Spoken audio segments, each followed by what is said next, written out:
Udayan, markets continuing to keep us on tenterhooks. Not sure if the volatility currently is due to earnings or the backdrop of impending rate hikes, of course. What do you feel is keeping them on their toes? But there are many reasons, and we spoke about them last time too, and I did suggest that the market was looking slightly shaky and that Nifty might go down to below 17,000 levels, which it indeed has now. But I think the major cause of volatility is still global, because the US market is looking quite shaky, and the recent falls towards the end of last week were quite nerve-wracking. This is a very important week for the global markets because we have some of the biggest stocks in the world, Apple, Amazon, Microsoft, all reporting earnings out there.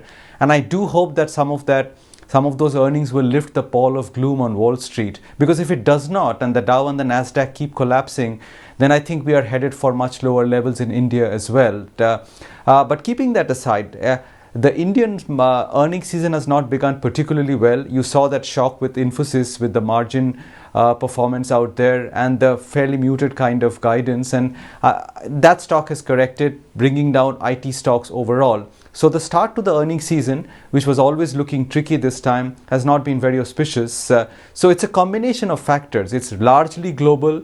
Also the fact that Indian earnings are not lending terrific support, and at the end of the earnings quarter this time around, I don't think there will be too many upgrades. There might actually be a few downgrades. So the best case scenario for the market is that we hang around just below the 17,000 level and keep attempting these rallies to say 17,300, 17,400 levels. I mean, if this passes with volatility and some consolidation, I think we should all be very happy. But my fear is that the inflation fears keep growing overseas and the global markets remain shaky as they are, then we could be headed for even lower levels from here on. So fingers crossed that things turn out okay, but I'm prepared for more volatility through this month.